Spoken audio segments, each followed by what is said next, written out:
On va parler des combos que vous pouvez faire en sparring, d'accord? Ce que vous allez pouvoir utiliser, mais surtout d'arrêter un petit peu cette folie Instagrammable ou YouTubienne ou même TikTokienne. Oui, il y a des mots pour ça, où en fait les gens ont tendance à envoyer 37 000 frappes et en fait on se rend compte que les gens commencent à penser que c'est ça la boxe.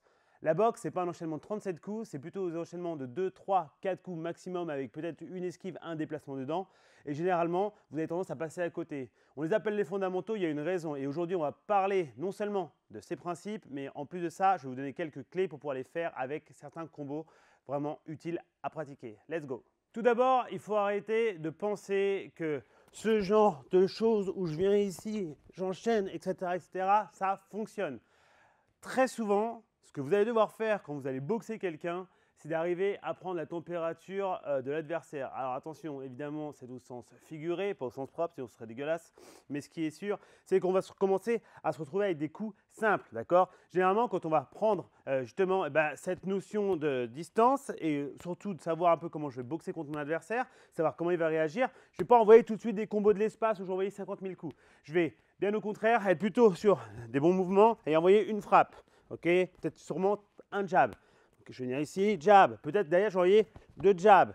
D'accord? Ça, c'est la base. Je veux dire, à un moment ou à un autre, si vous ne faites pas ça, vous allez vous retrouver très vite en danger, très vite fatigué. Une fois que vous commencez à comprendre ce qui se passe, peut-être jab, jab, cross et je reviens. Généralement, aux débutants, on leur dit de ne pas finir par un bras arrière. On leur dit de finir toujours par un bras avant et de préférence un jab. Pourquoi? Parce que ça permet de revenir en garde. Je suis ici, je viens ici et là, je suis nickel. Comme ça, je suis en garde et je suis prêt à pouvoir non seulement défendre, bouger, esquiver ou refrapper si j'ai besoin. D'accord? Donc ça, c'est super important comme technique. Le principe que vous allez devoir respecter, c'est de mettre des choses en place quand vous boxez. Un combo que j'adore utiliser, qui est un combo hyper simple, d'accord? Ça va être donc ce fameux jab, jab, cross, d'accord? Et derrière, vous allez mettre un jab. Moi, quand je mets mon dernier jab, ce n'est pas un jab qui va me mettre KO, loin de là, d'accord? Ça va plutôt être un jab qui va venir désorganiser l'adversaire, mais qui va surtout, moi, me permettre de revenir en garde, d'accord? Donc, moi, de me réorganiser. Quand je le fais, au lieu de venir juste comme ceci et de rester en face, j'ai tendance, en fait, à vouloir exploiter ce dernier jab pour faire un footwork, faire un déplacement ou faire une esquive, ok? Donc, par exemple, je suis là, j'arrive, je fais mon enchaînement, boum, je vais bouger. En l'occurrence, là, si je le fais de face, j'ai fait jab, jab, cross. Quand je vois mon dernier jab, qui est ici, je vais désaxer sur le côté et descendre un petit peu mes niveaux. Pourquoi? Ça me permet, au cas où lui il a catché mon cross et qu'il renvoie avec un jab, moi de pouvoir rentrer comme si c'était un split et en plus la frappe serait passée au-dessus et moi je suis nickel, je suis safe. D'accord? J'essaye, dès que je fais un combo sur ma dernière frappe, d'essayer de rebouger le plus vite possible. Pourquoi? Parce que si j'ai envoyé 2, 3, 4 frappes, vous comprenez bien que dès l'instant que je suis en face de la personne, lui il va pouvoir peut-être attendre, bloquer, pour un second coup, boum, contrer. Et donc ça va vous mettre vraiment en difficulté. Alors que si, à l'inverse, vous êtes ici, vous enchaînez ce genre de choses et vous n'êtes là, en fait, vous étiez dans cette position avec sa tête à cette hauteur. S'il essaie de vous contrer, il va essayer de vous contrer là où vous êtes.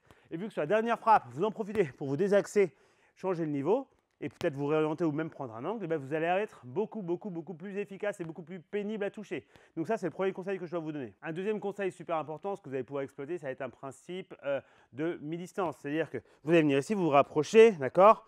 Je prends cette espèce de distance avec mon bras avant où je vais envoyer des jabs qui ne seront pas des jabs appuyés, qui seront déjà vraiment très légèrement marqués, qui sont plus là pour gêner mon adversaire et au-delà de ça, arriver à comprendre la distance. Je viens ici, je me rapproche, je bouge, je viens, je me protège bien parce que lui forcément il va envoyer des trucs. Bon, je peux bloquer, je peux arriver à esquiver, d'accord? À partir de là, je me rapproche et là je vais envoyer. Quand vous envoyez pour envoyer un bras arrière ou un bras avant sur une ligne à mi-distance, c'est-à-dire qu'elle plutôt être une ligne circulaire, soit en crochet, soit en uppercut. Moi, ce que j'adore faire, c'est vraiment venir faire double jab, jab, jab, mais vraiment, limite un point d'ancrage, limite pour ancrer mon adversaire, jab, jab, je mets mon cross. Quand je mets mon cross, je step sur mon pied avant, d'accord? Avec le cross, c'est-à-dire ma jambe gauche va se décaler sur le côté, je viens ici, et en fait, après, je vais envoyer mon crochet. Pourquoi? Comme ça, je suis sorti de l'axe, d'accord? Donc, je suis là, je step, boum, je rentre. Quand je mets mon crochet, il y a plusieurs façons de faire. Soit vous savez que vous allez revenir au milieu et que derrière, il va envoyer sûrement des frappes. Du coup, je viens, je suis sur le côté ici, je frappe et je reviens très vite, légèrement en arrière avec une rotation en pivot du pied avant. D'accord? Ça, c'est hyper intéressant. Mais si, à l'inverse, vous voulez sortir de l'axe pour pouvoir prendre le contre, puisque votre but, c'est plutôt d'esquiver, d'essayer d'exploiter encore une autre faille, je vais venir ici, je me suis décalé et quand je suis là, je vais rester sur le côté. Les deux sont faisables, il n'y a pas d'erreur. D'ailleurs, ce qui est intéressant, c'est d'être capable de mixer les deux. Donc ça, c'est une chose que vous pouvez travailler. Ce genre d'enchaînement, jab, jab, cross, crochet, au corps, évidemment, il se fait aussi avec crochet à la tête, avec les mêmes principes. Derrière ça, ce que vous pouvez évidemment mettre en place, vous allez venir ici, je me suis décalé, je viens mettre mon crochet à la tête et je vais pouvoir utiliser ce pivot. D'accord? Je fais un pivot sur jambe avant, donc 1, 2, 3, je suis ici, je me suis axé, boum, je frappe. Soit je le fais sur le temps de ma frappe, d'accord? C'est-à-dire qu'au moment où je vais contacter mon gant avec la tête de l'adversaire ou les gants de l'adversaire, j'ai en même temps mon pivot qui est fait. Soit je vais le faire sur le deuxième temps, c'est-à-dire que je suis venu ici, je vais frapper et quand je reviens, en fait, hop, je m'en sers pour faire un pivot. Ça, c'est aussi une possibilité. Évidemment, ce pivot peut devenir un compas. Je vous rappelle que compas, c'est step plus pivot. Donc, je suis ici, je me décale, d'accord? Je frappe, je restep quand je refais mon bob ici sur le côté pour sortir vraiment de l'axe et éviter le contre. Donc, hop, j'ai restepé pied avant et je refais un pivot. Okay, ça me permet généralement de pouvoir encore ancrer encore un peu plus mon adversaire et le cadrer. On utilise ça beaucoup pour envoyer l'adversaire là où vous voulez. C'est-à-dire soit dans les cordes, soit dans un angle, ou soit vraiment, s'il est très robuste, prendre un angle intéressant pour arriver à envoyer d'autres frappes. Donc ça, c'est une chose que j'utilise beaucoup. Si jamais on parle d'un combo avec un bras arrière un peu plus dominant, ce que j'adore utiliser, ça va être ce principe. C'est-à-dire, je vais me rapprocher avec mon jab, pareil, toujours des jabs très chill, ok? Donc je vais faire le profil, là, là. Et en fait, mon cross, je vais l'envoyer vraiment avec une belle rotation au niveau de ma cheville, hanche et épaule. Là, boum, là je vais rentrer. C'est un cross qui ne va pas avoir une allonge ultra importante. Pourtant, je tourne, mais ce qui va se passer, c'est qu'il va y avoir beaucoup de puissance. Pourquoi? Tout simplement parce qu'en fait, je suis venu ici. Là, moi, j'ai mis l'intention de faire mal. C'est une intention de faire mal. Pourquoi? Parce qu'en faisant ce mouvement, quand j'ai fait ça, il s'attend peut-être à ce que je fasse un crochet gauche ou un crochet droit ou un uppercut. Et en fait, je vais juste me servir de ce jab pour faire réagir avec son bras arrière pour qu'il vienne me catcher. Donc, si on voit des jabs, vous comprenez bien qu'il va faire ça.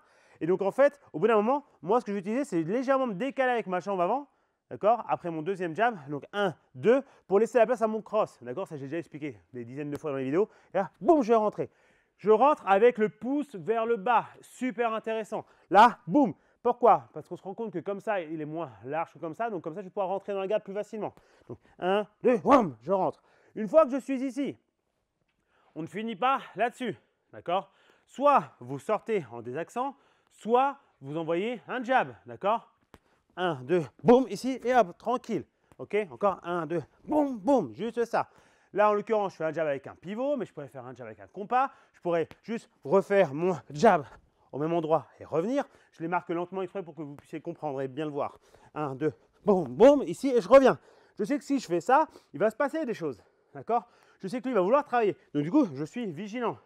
Libre à moi, plus tard, d'esquiver, bouger, parer, hop, essayer de travailler des choses. Ok?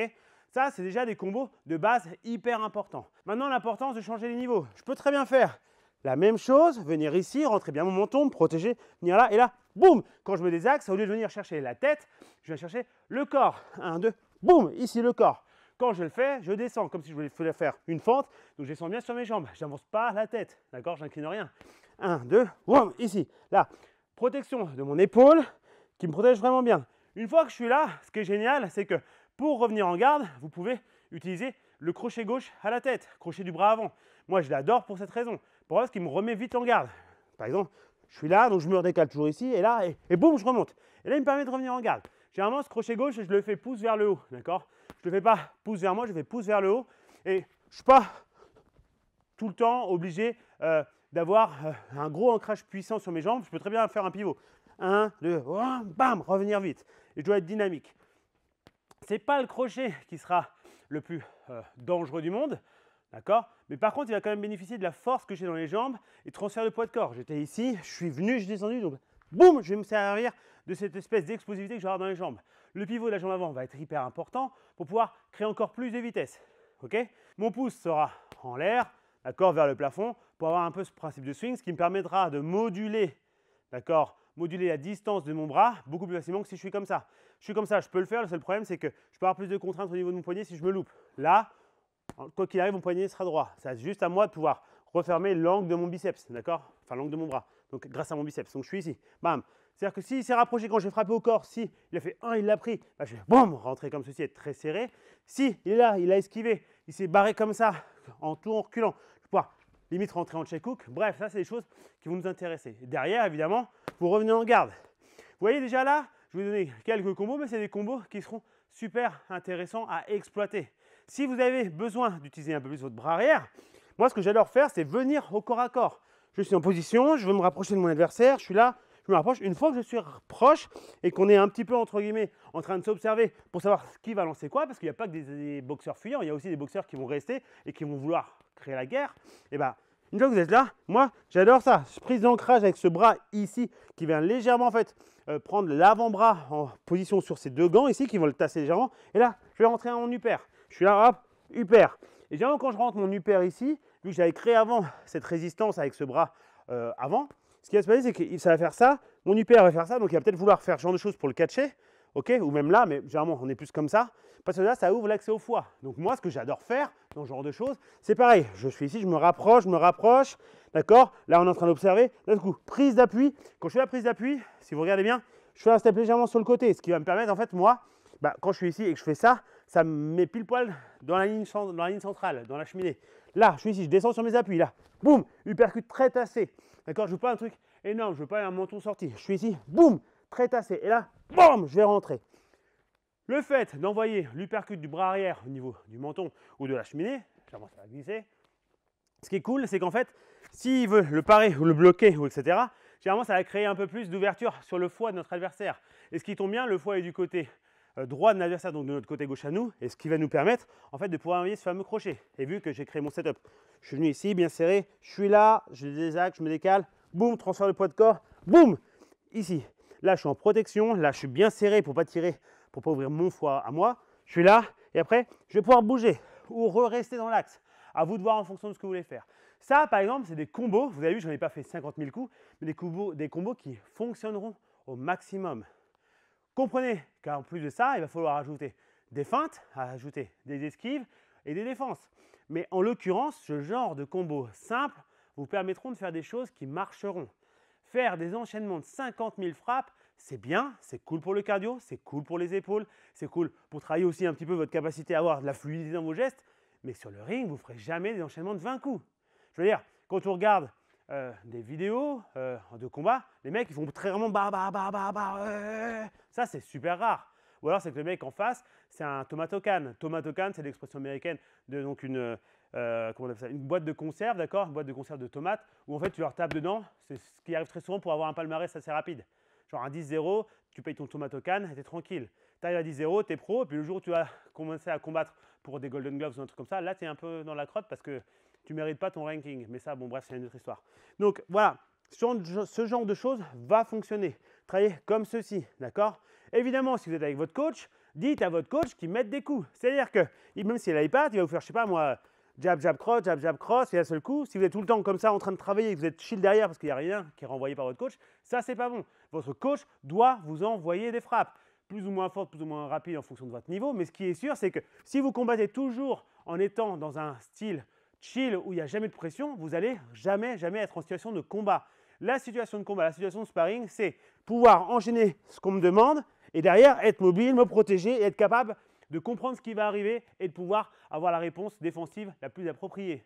D'accord? Et à partir de là, vous commencerez à progresser. Donc voilà les gorillas, c'est tout pour cette vidéo. J'espère qu'elle vous a plu. Travaillez-moi ces combos, travaillez-moi ces combos, travaillez-moi ces combos. Je vous rappelle qu'on a toujours l'offre avec Benagiko. Et ça c'est cool, le code qui fait gagner 10% avec Kong 10. N'hésitez pas à aller faire un tour chez eux. Je crois qu'ils ont du réassort, je crois que les nouveaux sacs arrivent à partir de lundi. Sur ce, je vous souhaite une très bonne soirée. À bientôt les gorillas. Travaillez-moi ces combos simples. Arrêtez les flash d'Instagram et travaillez pour de vrai. Bye bye.